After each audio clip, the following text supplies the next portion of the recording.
Today I'm gonna show you how to make music like Harry Potter and how to go from this to this.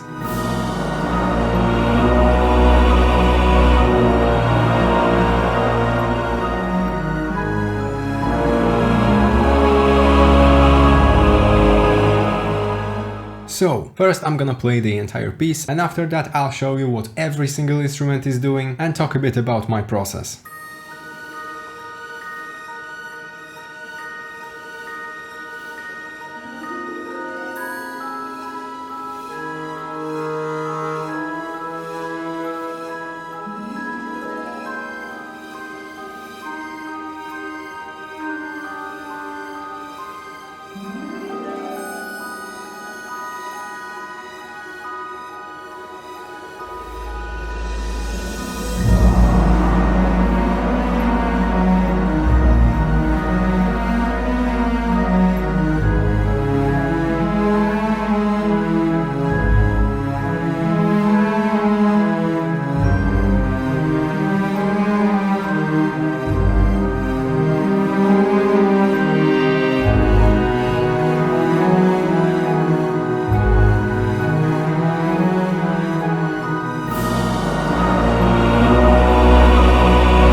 Okay, as you can hear, it's definitely inspired by music from Harry Potter, especially at the beginning. This core Harry Potter vibe is definitely carried by the Celeste over here, that is playing the chords the entire time.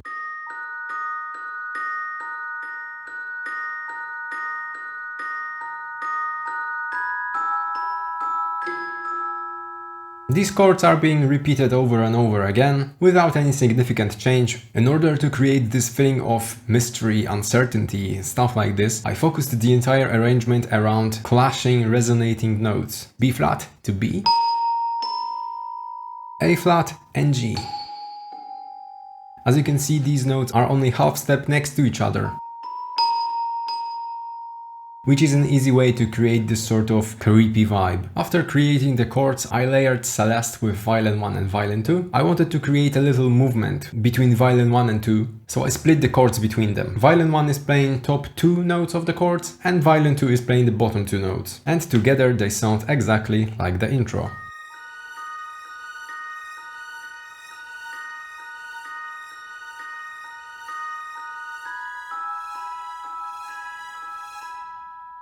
When this core texture was ready, I felt like this Celeste could use a little bit of support, so I added music box on top of it. It is very quiet and barely noticeable in the whole mix.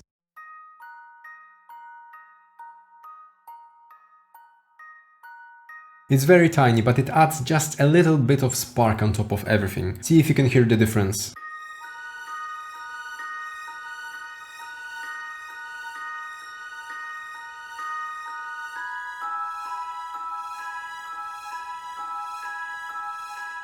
From the beginning there is also the viola, playing these long tremolos. Tremolo basically means that the player is moving the bow back and forth while playing the same note.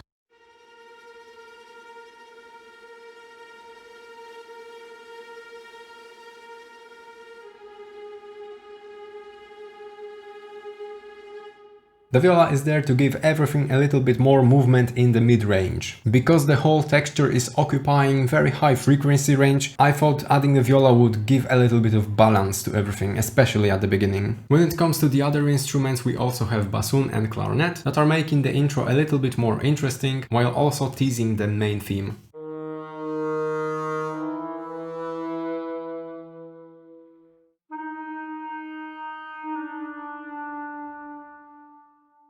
And one other thing also present at the intro are these little harp runs.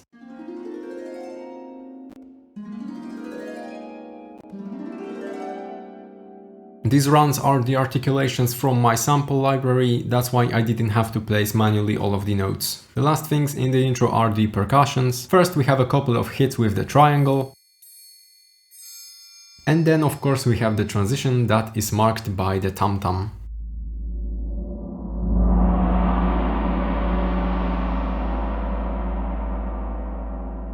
And the cymbal swell.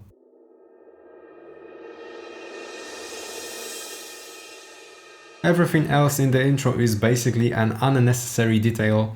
Like for example, I added these piatti hits that are super tiny. I used them more like a background white noise to everything rather than an actual instrument. They are very quiet and probably inaudible in the whole mix. Things like this are adding maybe 1% more fullness to everything. After the first transition we have a couple of new things added. We have 4 clarinets playing the chords with a little twist. As you can see, I moved every other B flat an octave up, so this middle note of the chord is being repeated over and over.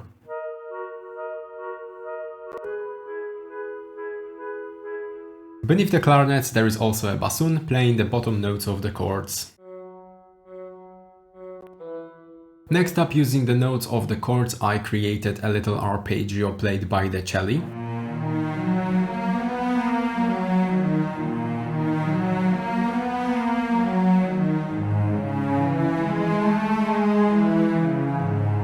The cello is being supported by the harp.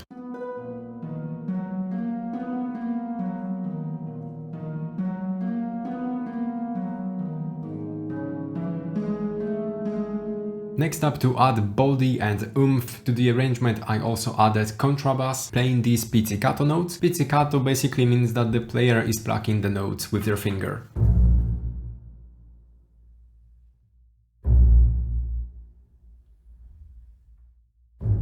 With the contrabass I also layered the sub-bass. They are playing the same thing throughout the entire piece, except for this one spot when the transition happens, because the tam-tam is carrying a lot of low frequencies and I didn't want to make the mix muddy in this spot, so I removed the sub in this specific moment. You won't be able to hear the sub-bass without headphones or studio monitors. In the second half of this part I wanted to create a bit of sonic difference, some kind of movement that could prepare you a little bit for the main theme, because the addition of the choir and brass is very sudden. I wanted to keep the arrangement moving a little bit, so the switch is not as surprising. To achieve that I made the woodwinds play a little bit longer notes instead of the staccatos they were playing before. Switching up the articulations like this is a very nice way to create variation without changing the notes or the instrumentation. And as you can see, the bassoon follows. Other things I also added are 4 horns. These are complementing the arrangement very well, while also preparing you for the sound of the brass that is coming up next.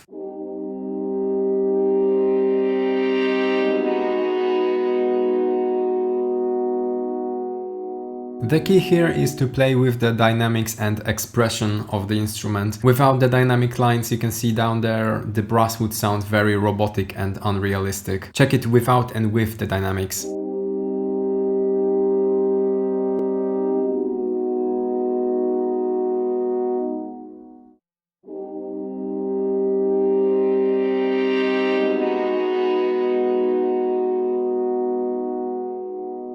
With the dynamics, these horns are much more expressive. At the very last bar of this section I also added flutes that are bringing a little bit more tension to everything. The flutes are also playing the entire time with the main theme. At the very end of this section we also have piatti and tam-tam hits that are marking the transition. Next up we finally have the main theme. The main theme is being played by the tenor, bass trombone, tuba and the choir. First we'll begin with the trombones and tuba. Together they sound like this.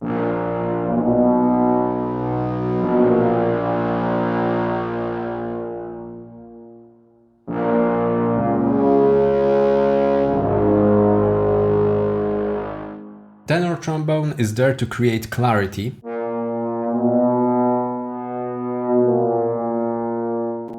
The bass trombone, believe it or not, is there to provide a little bit of high harmonics.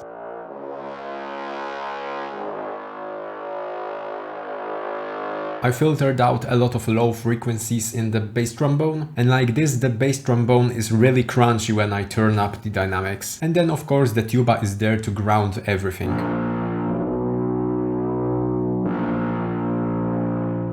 Quick disclaimer, sometimes I'm also adding different articulations at the beginnings of some of the notes of the brass. For example, in the tuba I added short staccato at the beginning, so it feels like the player is putting a bit more energy into that first note. Next up we have the choir. Together it sounds like this.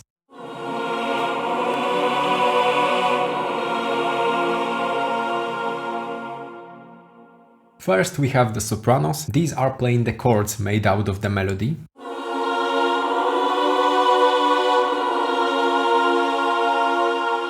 The way I landed on these chords is like this. If you move these two up an octave, you can see it's just a minor chord where the main theme is the root. To create a minor chord, you just want to put the second note 3 semitones above the first one, and after that you want to count up 4 more and put another one. After that I dropped these new notes down an octave because I wanted the main theme to be the top line, the one that you can actually hear and distinguish.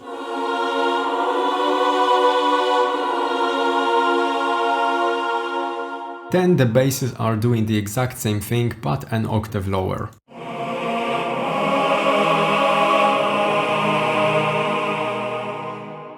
Then underneath everything there is also a contrabass and sub-bass playing the main theme.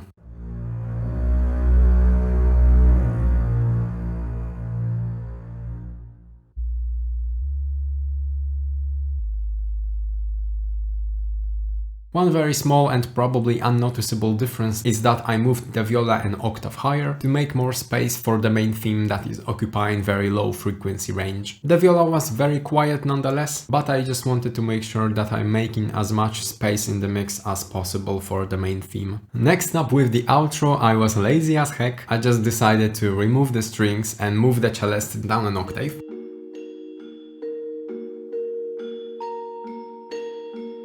These are the same chords as before, just an octave lower, a bit louder, and with those tiny accents up there. The other thing is the harp, that is still playing the cello line, but an octave higher.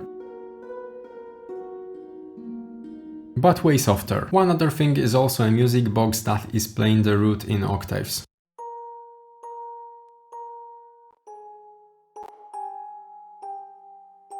In order to create closure and sort of a callback to the very beginning of the song, I added this call and response between the woodwinds. First is a single clarinet.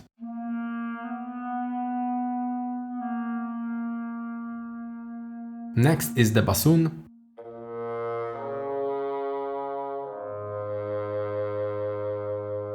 And then we have 4 clarinets playing the same thing as the horns before.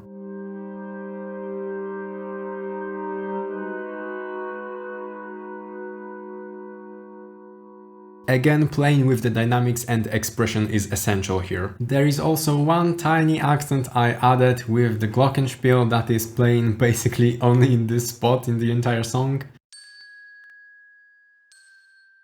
And then at the very end there is also a cymbal.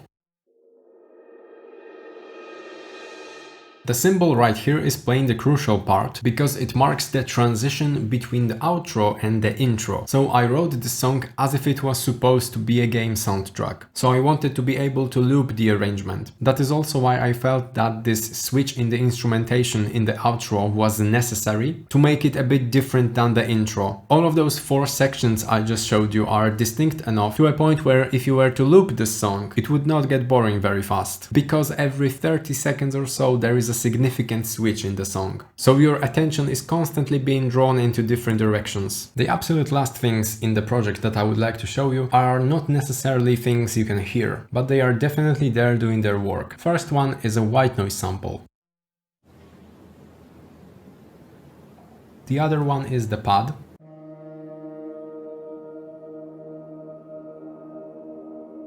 And tempo changes you can see up here. The tempo is changing depending on the part of the track. Now that we covered everything, I wanted to talk a little bit about my process, because there certainly is a formula of making simple arrangements like this. From the get-go, I knew that I wanted to achieve this mysterious dream vibe, as the title says. So I started with searching up a couple of songs with a similar direction, so I can use them as a benchmark. I usually try to find 2-3 songs I can use as a reference, then I just listen to them a bit, try to identify all of the doublings they use, all of the instrumentation choices and why those choices were made. For example, this is the reason I ended up with this doubling between the celeste and violins, because this is a very standard orchestration technique while achieving exactly this sort of vibe. So now that I chose the doubling, I have to create chords and the texture. As I mentioned before, using notes that are very close to each other, like a semitone apart, is a great way to create creepy, uneasy vibe, because those notes are usually clashing when played next to each other. So I played a bit on the piano and eventually landed on these notes.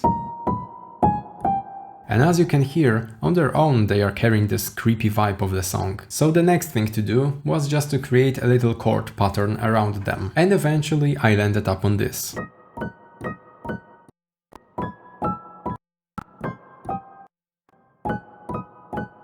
Now that I have violins covered in the high register, it's a natural thing to add other strings in the middle. So I chose to go with the arpeggio and the cello. And if you move the cello up an octave and zoom in, you can see that the arpeggio is playing the same notes as the chords. So knowing this, I can just move around these notes of the chords. Creating this arpeggio just took me a couple of minutes. Up until this point, I have the texture and arpeggio, both of which are constantly moving. So I needed to slow things down with a grounded melody. And because I didn't really have low end at this point, I decided to use all of the low end instruments to provide a stable melody. Now when I had all of those parts separately, I wanted to make it a little bit more interesting. Up until this point, I have a giant layer in the low end, so I shouldn't do anything else crazy in there. The cello is also occupying the mid-range, so it would be a bit risky to do anything there. So the safest choice to create variation is the texture. That's why I added the woodwinds, for example. And when I had all those ideas ready, I just spread them across all of the instruments, add something there, subtract something elsewhere, and here we go. Suddenly you have an entire 2 minutes arrangement created from an 8-bar melody loop. Of course, this approach is very formulaic, but it's very effective, especially when you have to make your arrangement fast. This one, for example, took me around 10 hours from the concept to the final mix and master. But probably the most important reason for that it didn't took me that much time is that I'm always